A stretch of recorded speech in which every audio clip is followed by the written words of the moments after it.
Good morning and welcome, everyone. I'm Bronson Hilliard. I'm Senior Director of Academic Communications here at CU Boulder. I'll be your moderator for today's call. Some quick housekeeping items before we get going. Throughout today's forum, we'll be sharing informative links with you via the chat function at the bottom of your screen, so please be on the lookout for those. The focus of today's Climate Action Plan, or CAP forum, as we're calling it, will be to provide an overview of the draft Climate Action Plan. Our panelists will also answer questions from the audience. An open comment period for the draft CAP will run from February 5th to March 5th, during which time you're encouraged to review the current document online and provide feedback. Links to both the feedback form and the draft CAP will be available on the CAP website and will be sent out through CU Boulder today. So stay tuned, watch those faculty, staff, and student editions of CU Boulder today. If you have a question for the panelists today on today's webinar, please use the Q&A function at the bottom of your screen to submit a question. You can start doing that, in fact, right now. We've also received many questions that were submitted in advance by today's attendees. So we will start with those pre-submitted questions, and we'll get through as many of those as we can during the Q&A portion of our session today. Wording of questions may be edited slightly just for clarity and brevity, so we can ask them quickly and move on, but we will not change the meaning of the questions. If by chance we run out of questions prior to the scheduled end of the webinar, we will give you the gift of time and we'll end early. Let me introduce today's panelists. So presenting today, we have Vice Chancellor for Infrastructure and Sustainability, Chris Ewing. Josh Radoff, who is the Renewable and Sustainable Energy Specialization Lead with the Masters of the Environment program. And Assistant Professor of Environmental Studies, Karen Bailey. We also have additional members of the CAP Steering Committee who may be called on as subject matter experts to answer questions today. So when you chime in, please identify yourself. And thank you, CAP Steering Committee members. I'll now turn it over to Chris Ewing, who will get us started today. Thank you, Bronson, and good morning, everyone. Thank you for joining our Climate Action Plan Town Hall. Look forward to covering some of the key elements. This is intended as an overview of the Climate Action Plan. You will get all the details on Monday when it gets issued on February 5th, and it'll be the open comment period be open for a month's time. I'm going to kick us off, and then I'll be handing it off over to my colleagues, Dr. Karen Bailey and Josh Radoff. Next slide, please.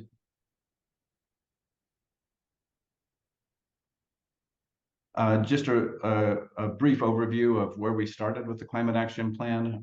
We've been working on this for 12 to 18 months as we searched for consultants and pulled them together. We had our first kickoff meeting fall of 2022. We had a campus engagement at the campus town hall at the Sustainability Summit in April of last year. The Climate Action Plan Steering Committee worked throughout the fall to firm up the draft of the CAP and prepare it for what we're about to launch on Monday, which is the public comment period. Through the month of January, we've been doing similar town halls in smaller groups. These are the campus-wide town halls. We had one in person yesterday, and we will continue to meet with groups throughout the month of February as we bring them the key parts and pieces of the Climate Action Plan. Our goal is to close the open comment in March, incorporate feedback by themes, and release the CAP in April. Next slide, please. You'll see there's a QR code. We also have a link at the bottom of this slide. Provides more information that will take you to the Climate Action Plan webpage. But just a brief history, this started in 2007 with the American College and University President's Climate Commitment. In 2009 was our first Climate Action Plan, the Conceptual Plan for Carbon Neutrality, which served as a basis as we did our update in now 23-24 with today's Climate Action Plan. The process has been part of all the hard work from the steering committee of staff, faculty, and students. And if you can go to the next slide, please. Here's an overview of our steering committee. So we do have representation from CUSG, CUSG, GPSG, We also have faculty, we have staff, folks from the budget office, operations, environmental center, and others. So please thank them. They have put in endless hours over the last 12 to 18 months on pulling this plan together, and look forward to working with you all as we continue to refine and finalize the plan. Next slide, please. So the CAP principles that help set the course, and later on you'll be seeing the CAP goals, but really focus on a greenhouse gas inventory inclusive of scopes 1, 2, and 3. There are a lot of climate action plans out there that are scopes 1 and 2. We'll be reviewing in detail what is included in those. But scope 3 is something that a lot of institutions are starting to grapple with and understand how best to measure those and mitigate those as well. So one of the principles too was, how do we implement a reduction strategy while meeting science-based targets? Josh Radoff will be talking more about that later. And then also, how do we roll out a CAP, which is heavy in the operational side of the house, as far as how do we reduce greenhouse gases, but also puts an important lens on equity, community health, and resilience. We want to meet these goals without purchased RECs or offsets. So that's an important part of this. Josh will get into that in a bit. It's also important to note that one of our principles was we view Xcel as one of our partners. They really encompass all of scope 2. And as they work to clean their energy, their goal is to be 80% clean by 2030. That is something that we need to take into account as we strategize to go and start to transition our scopes 1 and 2 specifically to carbon free. They will be a key partner in that process. So we need to be aligned with how their transition is happening, which might accelerate when we start shifting over to electricity that we purchase from Xcel. Or we might hold back and produce electricity if we can produce it cleaner on our campus. It's also important to note that we also have to balance when they run on peak times and how do we make use of the cleanest source of electricity. And then the last item, we need to pursue those strategies that are most cost-effective and make the most sense and have the highest return, or like what we like to call best value. Do we spend $1 in this area, which has a higher return? And by return, I mean reduction of carbon emissions, and apply that strategy across all of our decision making so that we are having the highest impact on carbon emissions. Next slide, please. At this time, I will turn it over to Dr. Karen Bailey for the equity section. Thanks so much, Chris. Thanks all for being here. Certainly appreciate your engagement in this process and your willingness to participate. So just as a high-level background, first, my name is Karen Bailey. I'm an assistant professor in the Department of Environmental Studies and a member of the CAP Steering Committee, and also working with the Equity Subcommittee, along with Dave Newport, Jasmine Barco, Bridget Mark, and Spencer Radowski.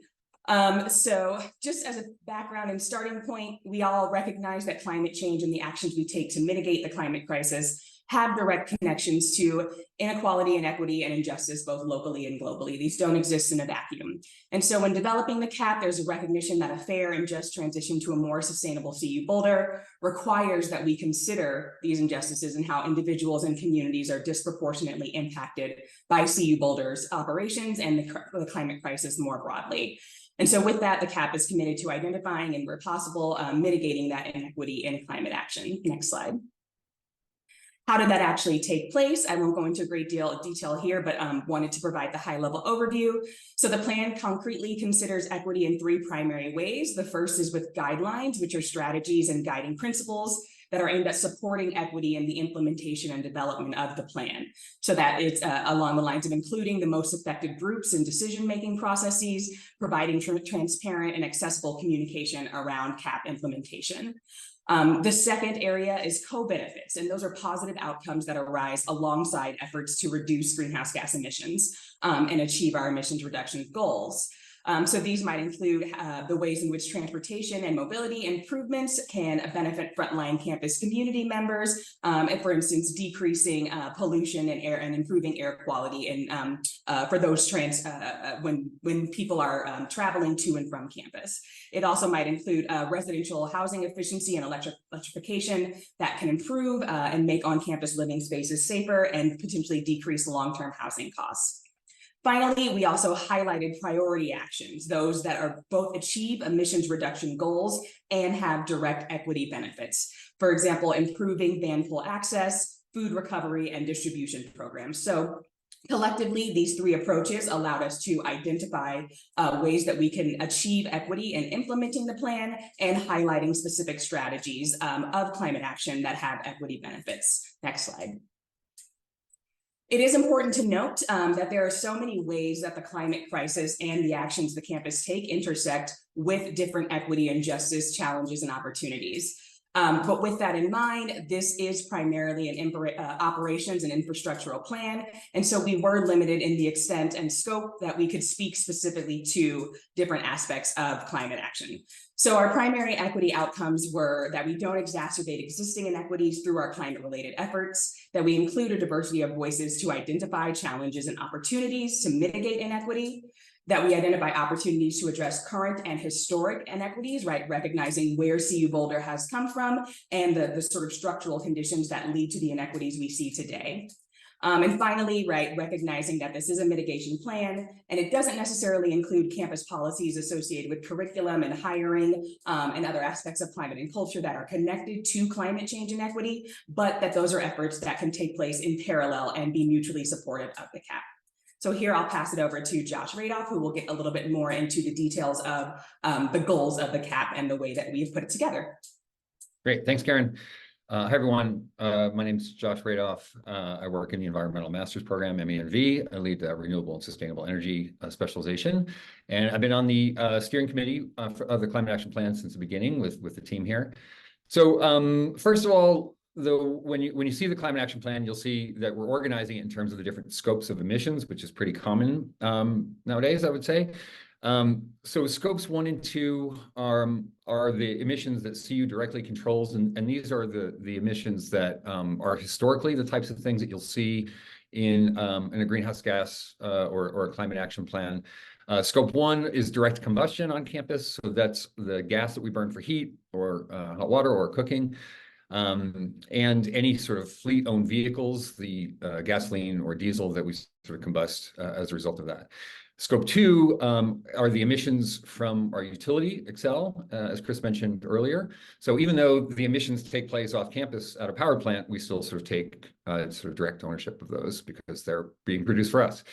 Scope 3 is something that people have started to include in sort of greenhouse gas mitigation efforts for the last several years. So this climate action plan represents the first time that CU is doing so, and that's a significant milestone in and of itself.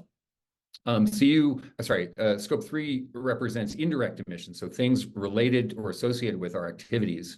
So for example, if we buy food, right, there's emissions associated with the food that sort of comes from somewhere else. If we buy concrete or cement for our buildings, there's emissions associated with that. So in this climate action plan, you'll see we are starting to account for and set targets around these emissions as well. We sort of separate them. We have goals around 1 and 2, as you'll see in a second, and then goals around scope 3. So again, trying to be comprehensive, and again, the inclusion of scope 3 for the first time is an important step here. So, next slide, please. I can't control it. So this is the new emissions inventory. Inventory is just the accounting of all of our emissions. You can see the breakdown in broad strokes between scopes 1, 2, and 3. Most of scope 1, again, this is the combustion on site from natural gas, mostly from the heating system, mostly on the main campus district heating system. You'll see that the fleet vehicles represent a pretty small amount, but there's reasons to address those as well. Scope 2 is the purchased electricity. That conveniently, because Excel is decarbonizing its grid, will decrease over time. And then you see the scope 3 elements that we've included in the climate action plan, and I'll sort of show you which ones were included and which ones were not, and the reasons for doing so. But you can sort of see here all the sort of different categories that are included. So everything from the things that I mentioned already, category 1, what we buy, everything from, you know, paper and computers to food and beverages. Capital 2 are sort of big things that we buy, so construction materials and vehicles mostly. Category 3 is recognizing that, you know, if we use natural gas or electricity, there are upstream impacts. Notably, natural gas has methane leaks at the wells and in the distribution system. So that is us accounting for that. So if we reduce natural gas on site, we also reduce that scope. 5 is waste. Waste decomposes in the landfill. And then the last 3 are transportation related. So 7 is people commuting to and from campus. 6 is CU paid business travel, that's flights. And then 9 is all the sort of people coming to and from campus, usually by airfare, you know, via air. So again, you sort of see the full picture here of all the different scopes. Moving on to the next slide of the goals. Okay, so this is what the CAP essentially says we're going to do. For scopes 1 and 2, we're going to achieve a 50% reduction by 2030. So that's a short-term goal with a linear reduction to 0 by 2050. And we're going to do so without the use of purchased RECs or offsets. I know a lot of people wonder, like, you know, how does this sort of compare to others? In my mind, like, a substantive goal, climate goal, needs to do a couple different things. It has to have a short-term target, which is the 50% target. If you only have, like, we're going to decarbonize by 2050 or 2040, you're just kind of like kicking the can down the road. You really need to have a short-term target, which we've done here. You want a 0 target out no later than 2050. So we've done that. And then importantly, you don't want to do nothing between 2030 and 2050. You want to have a linear reduction between those times. So what that means is that each year there's a target that gets lower and lower.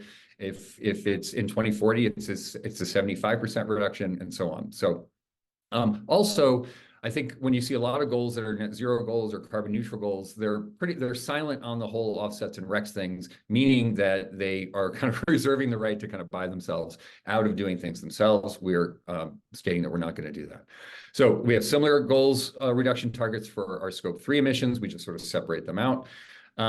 As Karen mentioned, we want to be able to use climate action to deliver the co-benefits that it can deliver, not just myopically focus on the greenhouse gas emissions.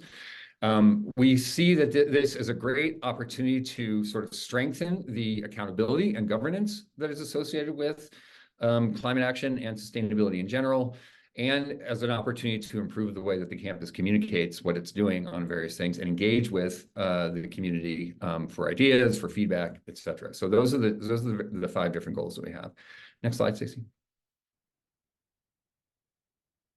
Okay, so this is what it looks like in graphic form. We spent a lot of time in the CAB, kind of like getting to where I think what we wanted to do is not just sort of set a goal, but feel comfortable that that goal is achievable and what it would take and what are the levers that we can sort of push. So this graph is both what the goal looks like as well as an analysis of, you know, the different scenarios that we were thinking about. So the black line, which starts as a red line and then becomes a green line and then becomes a black line, is our business as usual. And our business as usual goes down over time, again, because Excel is decarbonizing, so that's good. The dotted line that you see going down is the science-based target. So a short-term goal, 50% reduction in 2030, 0 at 2050, linear along the way. So the goal at a minimum is to stay below that, and the more that we can accelerate it, the better. The red line is the scenario that we're recommending in the CAP. It represents a combination of all of the different things that you would need to do in scopes 1 and 2. So that's everything from building efficiency, lighting retrofits, envelope improvements, recommissioning efforts. I'll show you actually the full list in a second, but also the central heating plant. What the green line is if we only did the central heating plant and didn't do anything else, and you could see that lowers emissions, but not enough over time to get us where we need to go. And the red line represents everything but decarbonizing the central plant, meaning like all the efficiency, on-site renewables, electrifying the vehicle fleet, which again, so not the red line, the blue line, which does reduce emissions, particularly in the short term, but again, doesn't sort of get us where we need to go. So this CAP encompasses a recommendation to do all of the above effectively. And the only question is, how do you stage it? What is the scheduling? What do you do first and what do you do second? So next slide, please. This is in part driven by, what is the cost of different areas and which ones have the best payback. So you see all the different categories of scopes 1 and 2 here. Going to the bottom, that includes new construction design standards. It includes using the space that we have better, right? So it's not just the sort of the other things that we're sort of mentioning on the list. And really the summary is like the things that we do in the short term are the things that have lower cost and higher payback.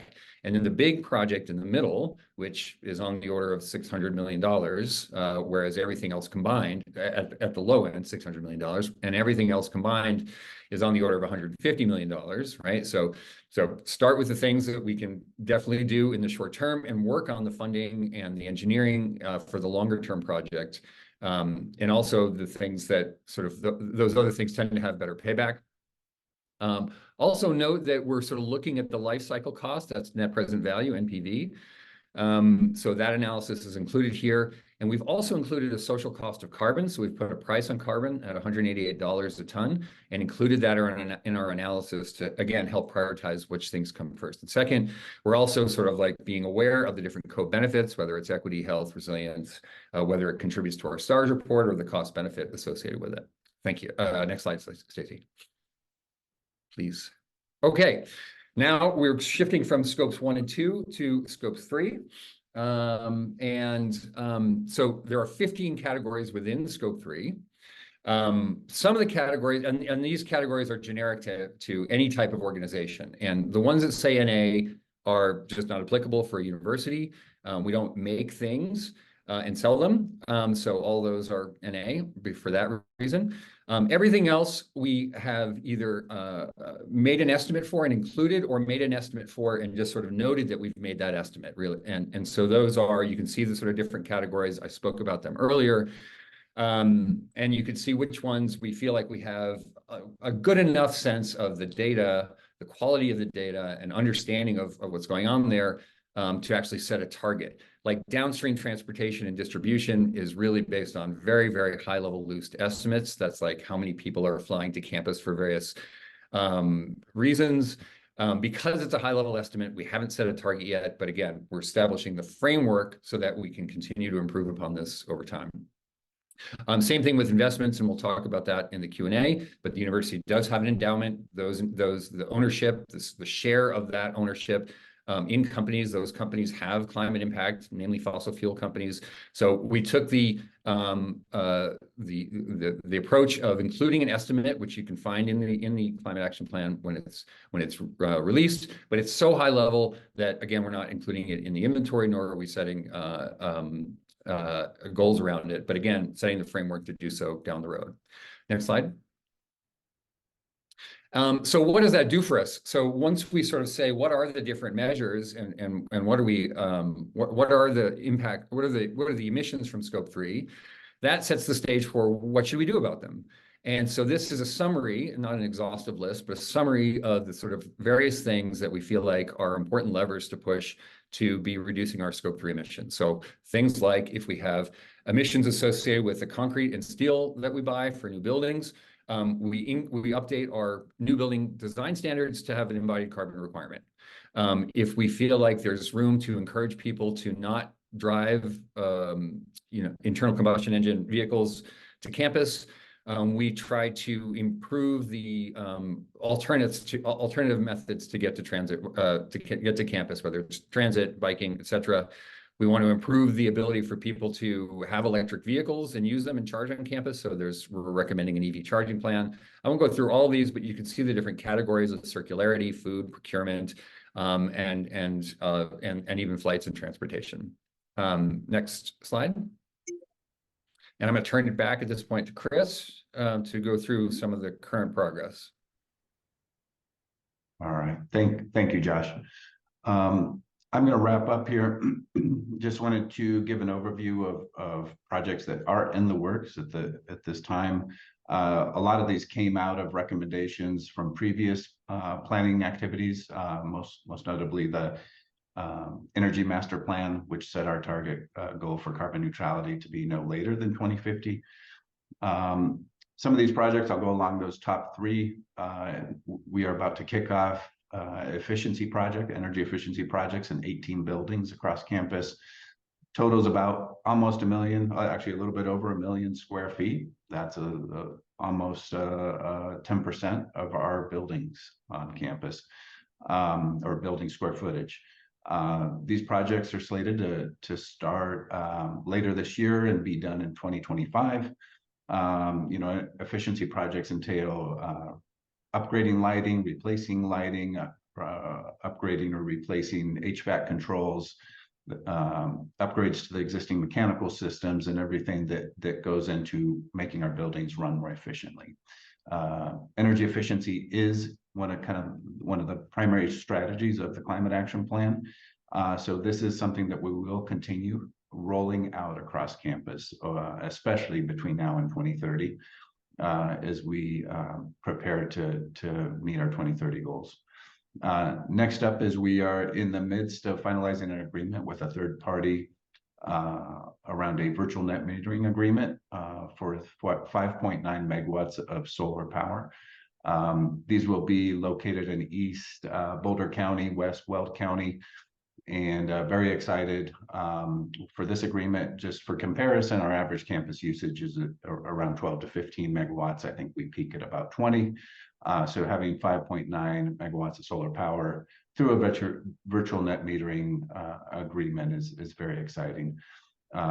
Shifting back to on campus, we are looking at starting a 1.1 megawatt on-site solar array on East Campus. This was part of a project where we looked at a variety of opportunities.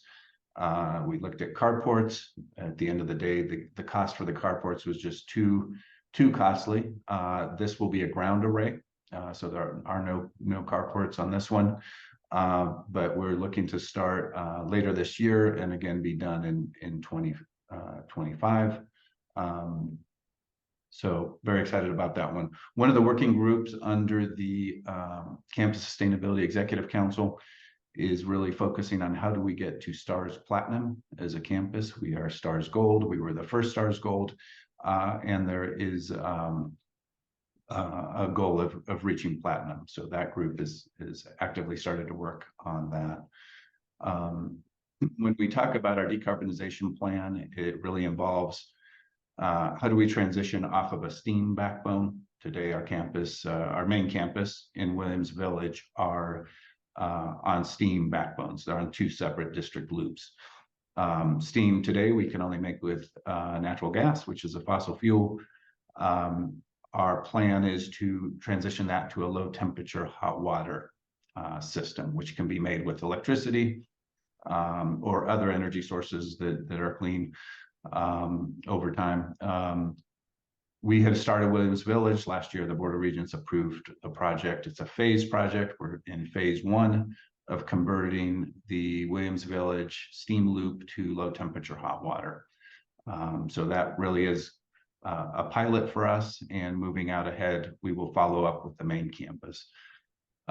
Just this month, we submitted 2 applications for grants to the Colorado Energy Office for geothermal studies. One is for geoexchange, and one is to explore deep geothermal, which is relatively new but very exciting. The concept of being able to drill down fairly deep, as in several miles deep into the ground, and potentially tap into some temperatures that are quite warm. So if that were the case, there is potential that we could make steam off of those.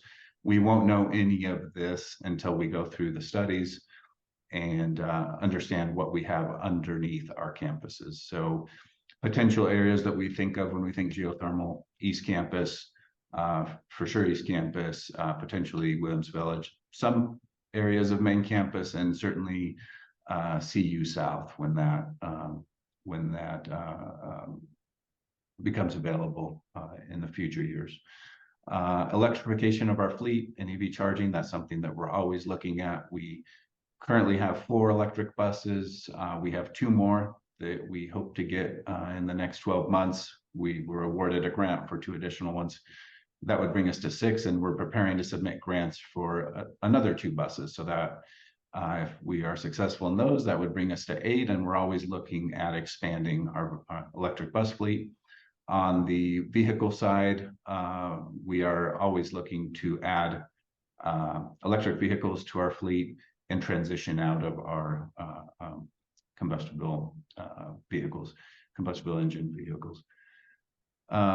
Main campus decarbonization study. This is the heavy lift that will be coming out of the climate action plan, and really how do we in a phased approach start to transition our buildings from a steam backbone to a low temperature hot water system. That will entail going across main campus, replacing systems if they're not compatible with low temperature hot water. So think of those older buildings, over 70% of our buildings are over 50 years old. A lot of those mechanical systems that are made for steam will need to be taken out of those buildings and replaced with systems that run on low temperature hot water.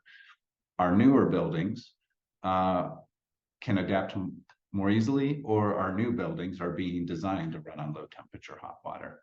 So that transition would be much easier. We'll need to follow that with running a new distribution loop through campus. We can't use the steam line. We have to use a low temperature hot water line and run all this back to the plant and have the electrification and heat pumps, that system set up at the plant with large thermal storage tanks for chilled water and hot water. That will take time. That is a large effort that the campus will be going through, and the planning for that is underway. We actually started last year and look forward to this next phase. The last item that I will mention is the Campus Sustainability Executive Council. This was formed by our Chief Operating Officer, Pat O'Rourke, in December. So it's a newly formed group, and it really is put in place to provide high-level leadership, visibility into everything that's happening on sustainability, also take forward and put into action the recommendations coming out of the climate action plan, including our transition and moving us down the path to STARS Platinum, as well as education, engagement, and communication with the campus. So very excited about the formation of that group as we look to the future. Next slide. I think this might be our last slide before we transition into the Q&A. Just wanted to note a couple items here. Again, we have the QR code. There's more information there at the Climate Action Plan website. Keep an eye out for that, and the CU Boulder Today article on Monday when we put the Climate Action Plan out for the public comment period. A public dashboard will be part of the Climate Action Plan. This is something that we hope people will be able to log into and see how, check on status and progress of the plan. And we'll all tie back into, how collectively we help reduce our GHG across campus. Important point to point out is that the Climate Action Plan is intended to be a living document. We anticipate updating it periodically. We anticipate adjusting it and adapting it as the landscape changes. So want to make people aware of that as well. One last plug, please look at the CAP when it comes out on February 5th, and please provide comments. We can only make it better by hearing from you all, and we appreciate all of your feedback. So with that, I think that brings us to the Q&A section, and I will turn it back over to Bronson. Thank you very much, Chris, and thank you, panelists, for setting the table for our audience today so beautifully. We want to give you all the maximum amount of time to ask your questions, so remember to please use the Q&A function at the bottom of your screen. Try to keep those questions short and clear and direct so we can get to as many as we can. As a reminder, we'll address the ones that were submitted online first, and then we'll transition into those questions that were submitted today in our session. If we run out of questions, we'll end the webinar early, and we'll give you back some time. So with that, we've also designated some subject matter experts to direct questions to, but of course, others are welcome to chime in here among our subject matter experts who may not be immediately designated. So here we go. For Karen, the first question is, how does conservation of resources and reciprocity noble harvest figure into CAP? Thanks for the question, and just as a bit of background, so the concept of the noble or honorable harvest is rooted in Indigenous culture, knowledge, and values, and really points to the need for reciprocity between those of us who are using or relying on resources and the need to give back. As it relates to the plan, I think the way that we're considering it is doing our best to elevate the role of Indigenous and value of Indigenous communities here on campus. And so in the plan, we have noted the importance of funding the Tribal Climate Leaders Program, and also the importance of strengthening our ability to recruit and retain and ensure the success of Native and Indigenous staff, students, and faculty here on campus. Beyond that, there's a lot to be done in terms of increasing our individual knowledge, increasing our teaching capacity on campus around the concepts of honorable harvest, and also increasing our collective capacity to learn from and integrate as appropriate Indigenous wisdom and knowledge. Thank you, Karen. For Brian, why does the law school have 2 EV charger cables, but only allows us to use 1? Thanks for that question, Bronson. That particular charger, I think it may have been the very first charger that was installed on campus. It has a storied history. It failed in recent years, and when it failed, a dual port charger was replaced. When that dual port charger was purchased, the goal is to relocate it so both of those ports can be used. I think this is an example where it's an early version. We didn't put it in the best location, and we're working to develop a broader strategy for campus that addresses both public workforce charging as well as fleet charging for campus, so that we can avoid issues like this where we put things in less optimal locations. Thank you, Brian. For Chris and or Josh, what were the key takeaways and operational reasons for missing the 2020 climate action goals? Maybe I'll open it up and then I can turn it over to Josh or others on this one. But we recognize that we fell short of those 2020 goals that were set from the previous plan. 15.6%. Our goal was 20% to cut our emissions by 20%. We reached 15.6%. I think a couple factors involved in that. One was that the campus grew by approximately 3 million square feet during that time. That made it a bit challenging.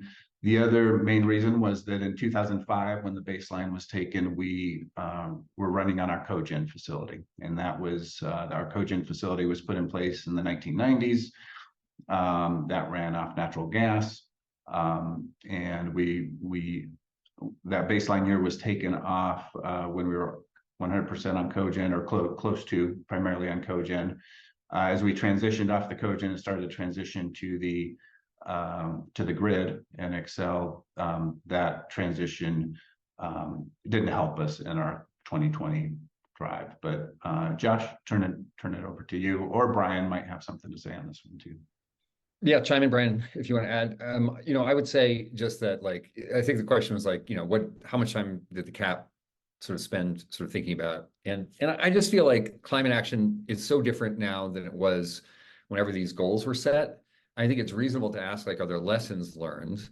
And in my mind, the one lesson learned is around governance. I think my sense, and I wasn't around back then, but my sense was that the climate action sort of prior to very recently sort of was not sort of given the kind of executive level oversight. So it was left to be more sort of a grassroots type effort. And sort of in that sense, not as keen an eye on progress as it should have been. So I think the governance section of the climate action plan is intended to mitigate that. I think the sort of new executive council on sustainability is also intended to address that and to sort of elevate climate action as a high priority on campus. So I feel a lot more confident about that side of things. I also feel that it's worth recognizing that climate action in 2024 is very different, as I mentioned, than it was back in 2015 or whenever, this was a decade ago.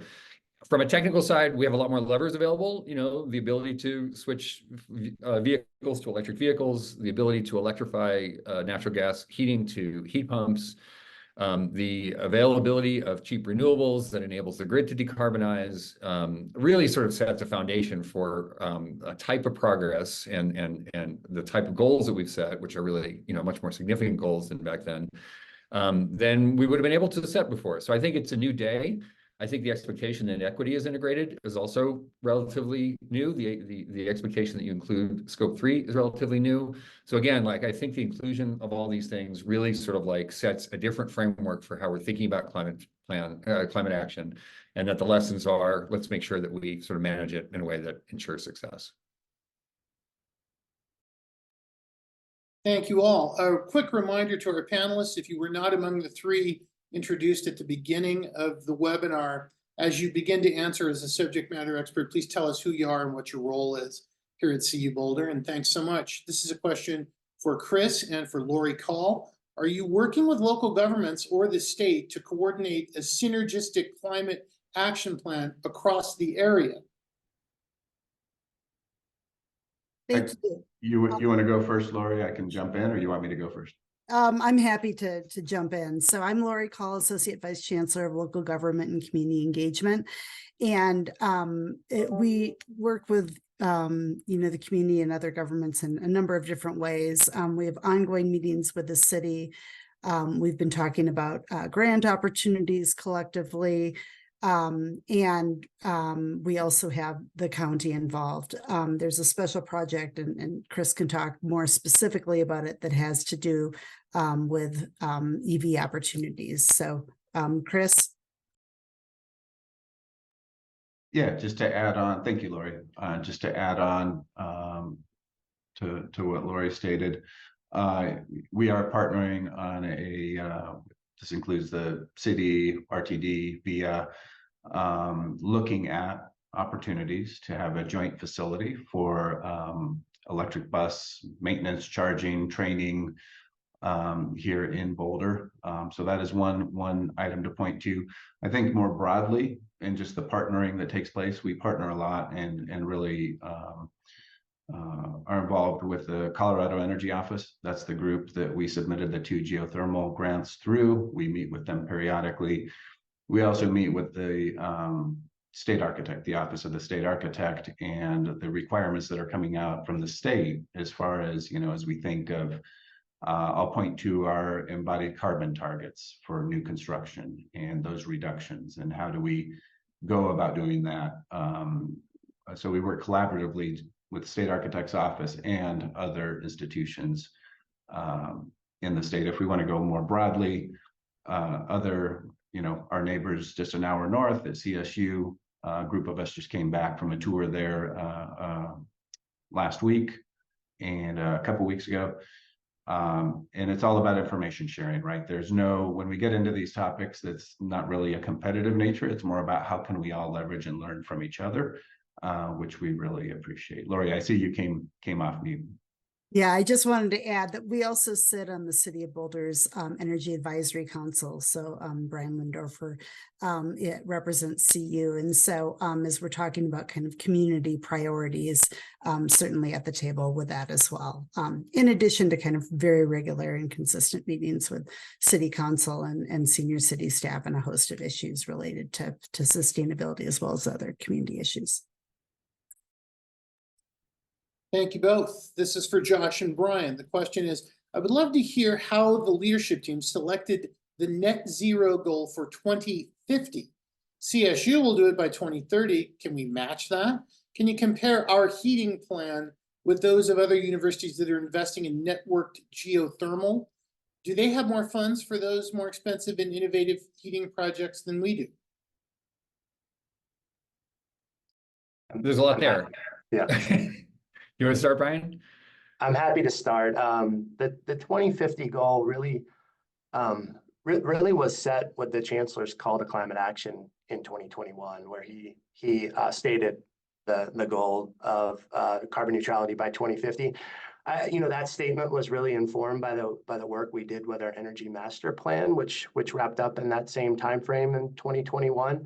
And when we were looking at the targets of what we could achieve in the Energy Master Plan, as I said, that informed the Chancellor's decision, we really looked at what was happening around us, because we can't do this alone. So we looked at Xcel Energy's Colorado Clean Energy Plan, which has a target for clean energy by 2050, as well as our state's goals at that time were also 2050. So that's really where we tried to get alignment there with those other organizations that are going to support our efforts to achieve that goal of 2050.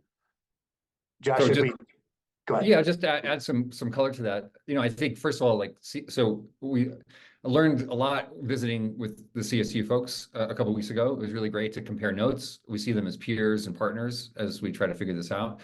What they have is a carbon neutrality goal by 2040, so not 2030. And again, like I mentioned this when I was presenting, I think our goal is not just a net zero goal by 2050. I think anyone could set a net zero goal by some point later in the future. I think what's significant about our goal is again, the reason that it's associated with this sort of science-based target approach is that it creates a short-term goal by 2030 and continuous progress along the way, and doesn't use RECs or offsets. So CSU, I think, sort of established their goals a little earlier. Again, there's nothing wrong with their goals, but I think what we've done here is more robust. I think it's more inclusive of different Scope 3 categories than they've been able to do. So I think the thing to keep in mind about our goal is don't just get hung up on the zero part by 2050. It's really important that we're sort of the short term and the continuous progress. I think the other question that was sort of a two-parter was around our district's energy system. And I think, what hopefully people heard in the presentation was that, our approach is pretty aligned with the approach that others are taking. Many, maybe hundreds of universities around the country have old district steam systems that are challenging to convert to hot water and therefore to electrification. So we have an engineering study underway already that is beginning this. So the progress has already started. We've already started that work, converting, as Chris mentioned earlier, the Willville to low temperature hot water. So we're exactly aligned with many of our peers. The question is it's a big price tag. And, our finance folks who are part of this climate action plan are very aware of that, and sort of starting the process of trying to plan for it from an engineering perspective, but also find the funds to enable it. Brian, do you want to add anything to that? No, I think you're spot on. I mean, we've consulted with a lot of our peers, not just CSU, but also as part of, previously the Pac-12. We have a facilities forum with those folks as well. We've visited Stanford. Stanford sort of set the standard for what's called combined heating and cooling in a district energy fashion, which a lot of campuses are now modeling as they go to try to achieve their goals and make their conversions. That's exactly what CSU is also looking to do. They have about 4.5 million square feet on their district energy system on their campus. We have over 9. So from a district energy standpoint, we're larger. Our campuses as a whole are relatively equal. Their plan they're still working strategies to address the buildings that are decentralized, that are not on their district energy system. So we all face similar challenges in this endeavor, and it's going to be a big lift to make these transitions and these conversions. And we're all trying to share notes and best practices so that we can all achieve it on the most expeditious timeline that we possibly can. Okay, we have a two-part question now that goes to housing and energy. First is, CU students in off-campus housing are a major contributor to Boulder's carbon emissions. How can CU reduce that impact? Secondly, why is CU Boulder building new dorms that will still run on natural gas instead of heat pumps? We'll start those with Chris, and maybe Chris and Brian. I'll jump in and then hand it over to Brian. I think on the housing question, we recognize there's challenges with the Boulder housing market. Those have been at least acknowledged, identified, addressed in most recently our housing master plan completed a couple of years ago, and our campus master plan also completed a couple of years back, 2021, where it was identified in the planning to build between 4,400 and 6,000 additional beds in the next 15 to 30 years. So it's a very long range goal, but it's always in the back of our mind, especially with our planning staff and our friends in housing, on how do we continue to grow our housing inventory on campus. So we are in the midst of that. It ties in nicely with our next question, which are the residence halls that we're planning down in north of Boulder Creek area. But just to continue with the housing theme, another opportunity in the future will be when CU South opens up. I think we're slated for 1,100 beds, and that's years down the road, but potentially 1,100 beds for faculty, staff, and some graduate level student housing.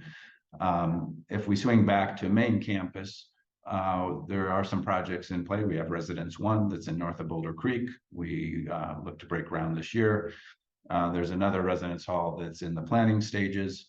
If we want to go into the next question, which is why are these not being electrified individually, it ties back to the district energy loop. And so the previous question that Josh and Brian were elaborating on, Residence 1, Residence 2 are on the main campus district loop. And so no different than other buildings on campus, we want those to tie in with that long-term plan as we transition the district loop rather than individual buildings.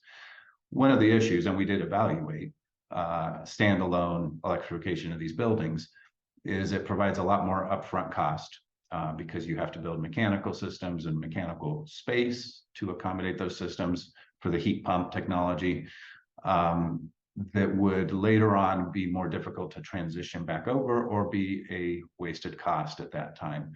When we talk value and dollars spent, we always want to make good use of our scarce resources and make those investments where we're going to have the highest rate of return as far as greenhouse gas reductions. So take, for example, those 18 buildings I mentioned earlier. In some instances, and this is what we look at, investing in reducing our energy use across campus might be a better place to invest in rather than one-time costs that we know we're going to have to swing back over to the district loop at some point. If we look to East Campus, that's a whole nother ballgame. That's not on the district loop. That's when we went up and toured at CSU, they have a large portion of their campus that's decentralized. That's our East Campus, basically. And we would need to approach that very differently than we would the main campus or Williams Village, where we might do electrification at each building on its own. So Brian, I'll turn it over to you. I don't know if you want to cover kind of the load sharing and resiliency. Yeah. I think you covered it really well. I think just from a technical standpoint, and again, with help of consultants, leveraging our district energy system is going to have long-term benefits, both life cycle cost of equipment and maintenance, as well as being able to share the heat load. Really, for our campus, it is about heat. Other campuses, it's about cooling. What this system that we're pursuing, the strategy we're pursuing, is called combined heating and cooling technology through heat pumps.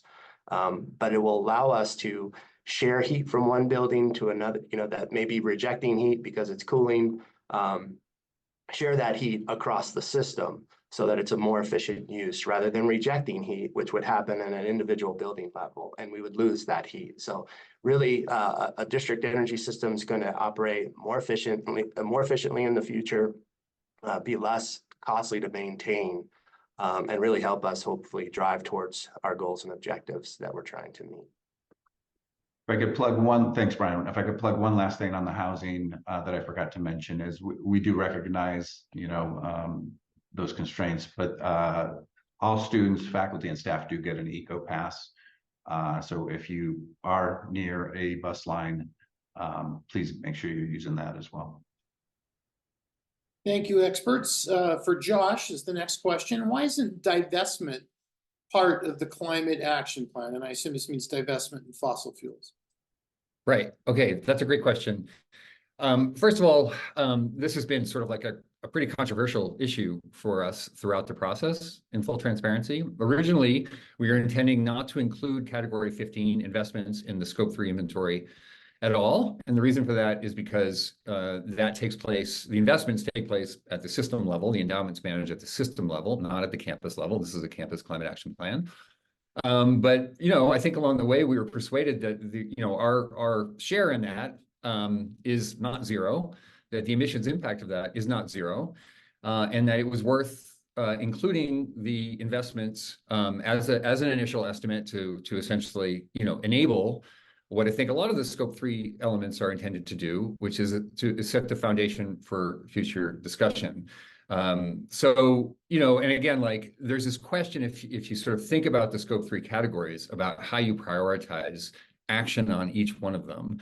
And I would say action on Scope 3 in general is more of an art than a science, in part because the degree to which you can move the needle on different things, I think is variable. And so I sort of tend personally to sort of focus on things where I think we can have immediate sort of impact on climate, equity, health, resilience, the things that we sort of listed in the climate action plan. Good examples of that are things like, our purchasing, our embodied carbon procurement, ways that we support electric or alternative commuting, all these sort of things that sort of we can really take on. I would say like divestment is a specific strategy to what to do about investment. It is totally a reasonable and good question, but I think it's part of a larger, more complicated discussion about what should be done around investment. So my hope is that the Scope 3 then now establishes that foundation so that these conversations can continue and again provide the framework and the foundation for that to take place. Thank you, Josh. Next question is for Chris. How can staff best support students who want to participate in CAP feedback opportunities? Yeah, thanks, Bronson. I think I start by providing feedback during the open comment period. I think that's the main one. That's what's front and center at the moment, and we want your feedback. Like I said, we're going to be collecting this and addressing it once we get all this feedback in March to refine and finalize the CAP. So that's an important phase. Would also like to say you can always provide feedback and comments in the sustainability suggestion box that's on the Sustainability Council webpage. We take that information back. We're also looking into having some open sessions for the Sustainability Council where we can collect public feedback. So that's another mechanism. I think shared governance really look to, for students, your student governments to funnel feedback back to the Sustainability Council. We have representatives on the Sustainability Council. We have representatives on the Climate Action Steering Committee. And then, I would say the last thing is just be active, be involved in your daily lives and the habits that you carry forward that contribute towards reducing our impacts on the climate. And Karen, I see you turned your camera on, so I'll turn it over to you. Yeah, just real quick, it was also suggested yesterday that at the in-person version of this event, that staff and faculty could potentially host working sessions aimed at students where you review the plan and then actually collaboratively draft comments. So that might be a way to build engagement and awareness as well. Thank you both.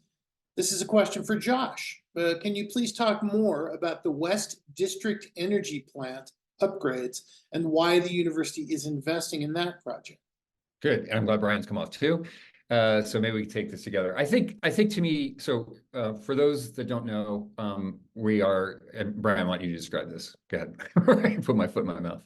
Yeah. Just the West District Energy Plant works in tandem with our East District Energy Plant, which is our newer plant, to heat and cool the campus. That's the primary purpose of both of those plants. The West District Energy Plant, it's our oldest plant. We have aging equipment that is approaching end of useful life. But the biggest driver that is causing us to take action is that we have air permit limitations that recently came into play that limit the runtime on our heat generating equipment in that plant. we need that heat to support our campus.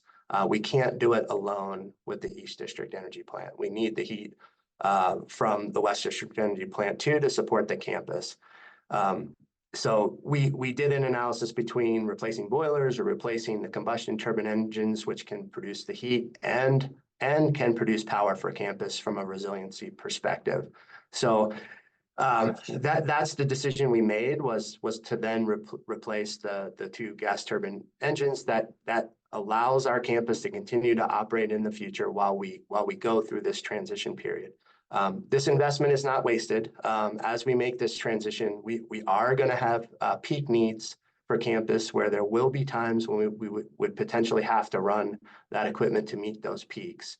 And then we can also, as technology evolves and our plan evolves, we don't have to run it. It gives us a lot of flexibility to really support the campus the best we can. So this is a sort of an immediate need, but I think it does really does support the climate action plan moving forward.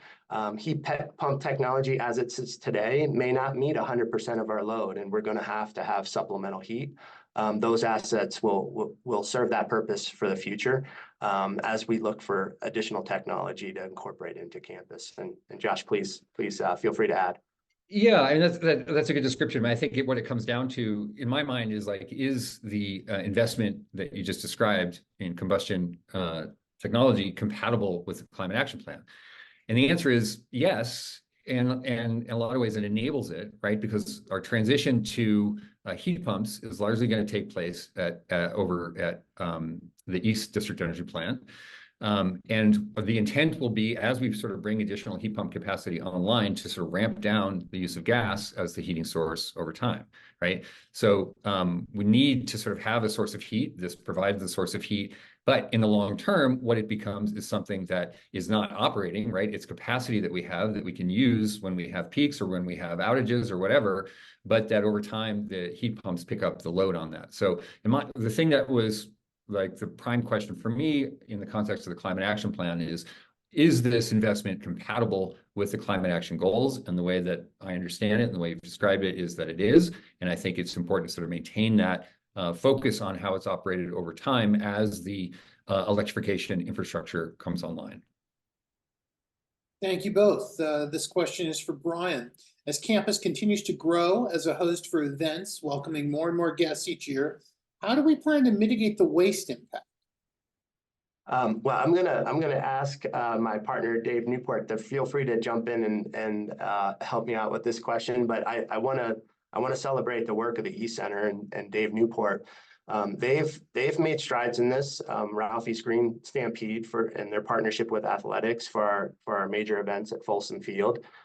They also have a zero waste events process that they can support and help with event planning and then executing on events to try to minimize waste across campus. And I think it's going to take efforts like that and partnerships that we currently have in place with the Environmental Center and Facilities Management to continue to try to minimize waste for big events and activities we have on campus. And Dave, please feel free to jump in. Well, thank you, Brian. In the interest of time, I'll just ratify what you said and note that we have been beset by systemic challenges to the compost disposal issue in the Front Range, and not just us, but everyone, when the largest commercial composter in the state decided not to take compostable materials and so forth. We are actually working our way back into the ability to promote collection and composting of some of those materials incrementally. And it's going to be a slog to get back there, but we're on it. I know the students are on that, and I appreciate the support and partnership with facilities management getting that done. Thank you, Dave. This is a question for Chris and Josh. What's the most exciting thing about this plan? I think that could probably go to all the steering committee, but I'll kick us off with for me personally, I think I was not part of the previous climate action plan. I think the structure that this one brings and really the focus on where we need to be my mind goes to our 2030 goals. And that's where we need to be working today on hitting those 2030 goals. I think it's a nice confluence in time where we have the Executive Council coming together to bring leadership support. We have a lot of potential funding opportunities out there with IRA grants and other grants that we are pursuing. So it's a very exciting time, and I would say an urgent time to put the plan into action, and that's what I'm most excited about.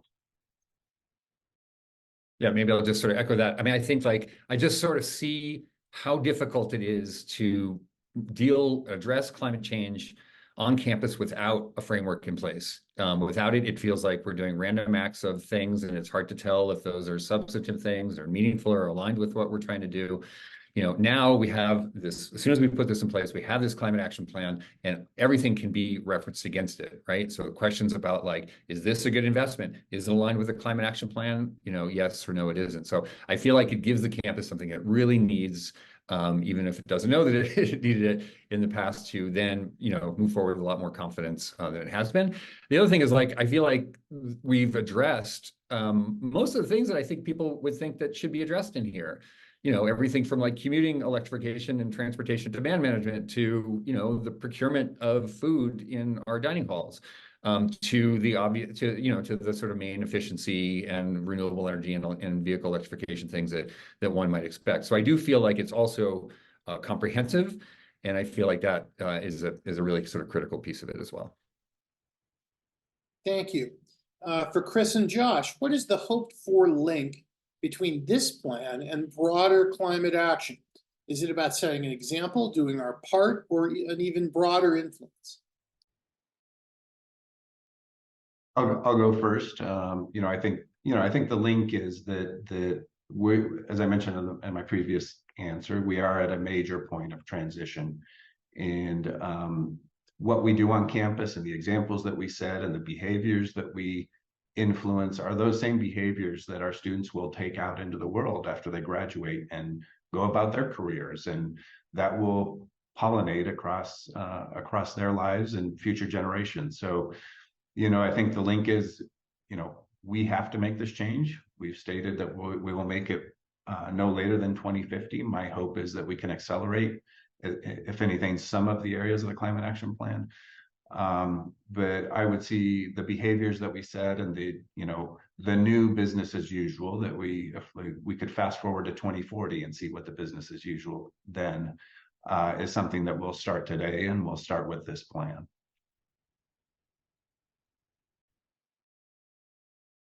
Yeah, I just sort of add, in terms of like, I mean, it's a good question. I think the main thing is that the intent is that every organization, whether it's a university, a corporate, a town, should be doing the thing that they need to do.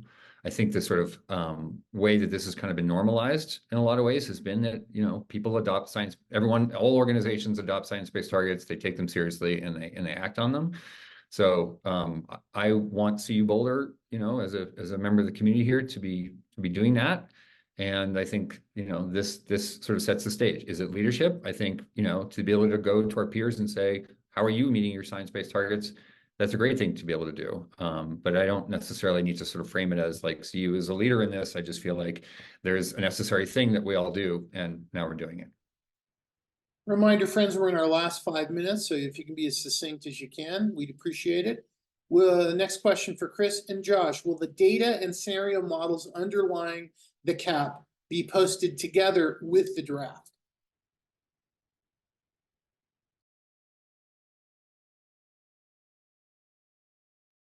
Maybe Josh, Rich, you want to? Yeah, I think. And I see Rich just came off mute as well. Rich Swanson, who's our consultant with Blue Strike, might be able to answer. Yeah, thanks, Chris, and good morning, everyone. Thanks so much for joining. So the answer is yes, there will be several annexes that will be posted with the draft, which will give you all of the data and the calculations that we've used in the scenario analysis, as well as the inventory, and all the information should be there. Thanks, Rich. Okay, great. Next question, directed at Josh. Will the CAP be submitted for science-based target initiative validation as required by SBTI's rules for organizations that advertise SBTI commitments? I mean, I think that's an open question. You know, in my previous world and continuing, you know, I work as a consultant with lots of organizations as they sort of like move through this sort of pathway. You know, and the first sort of like period of time here, I think it's more about sort of like getting the data, understanding what the targets look like, setting the required action. You know, down the point, if you want third-party validation, whatever the system is, then I think, you know, that's a conversation of whether to do that or not. You know, once you get in that, you get into the sort of like detailed minutia of like what SBTI requires, you know, versus what other organizations sort of say as they sort of like pursue things that are more broadly scoped as science-based targets. I mean, a science-based target should reflect a 1.5C emissions reduction. And, you know, so I think the broad outlines are what's important. If we eventually go down the road to get official certification, I think that's an open question for a lot of different people as stakeholders, but I think the most important thing is to start moving down that road. That's great. Next question, will the renewable energy credits CU intends to purchase be used to offset Scope 2 emissions? Yeah, so just clarification, you know, our intent is not to purchase RECs and use those to offset Scope 2. You know, we are doing a number, investigating a number of renewable energy projects, both on-site and off-site. The off-site project that I think Chris mentioned earlier is part of the state's new virtual net energy metering project. Program, and that essentially says like, instead of, if you can't do as much solar as you want on site, but you have a place off site to do it, you do it off site, and it acts as if it's on site. Importantly, Excel does not keep those renewable energy credits. It's a bundled product, so electricity and renewable energy credits are passed to the subscriber, which would be us in this case. So in that case, those would be used as part of our sort of Scope 2 emissions accounting. But we will not be looking to purchase RECs that are unbundled, which are generally considered to be meaningless, and not use those as a sort of free pass not to do what we need to do ourselves. Thank you very much. It looks like we've arrived at our final question. This goes to Josh. As far as the pace of energy efficiency improvement, how does it compare to the 4 scenarios presented back in April?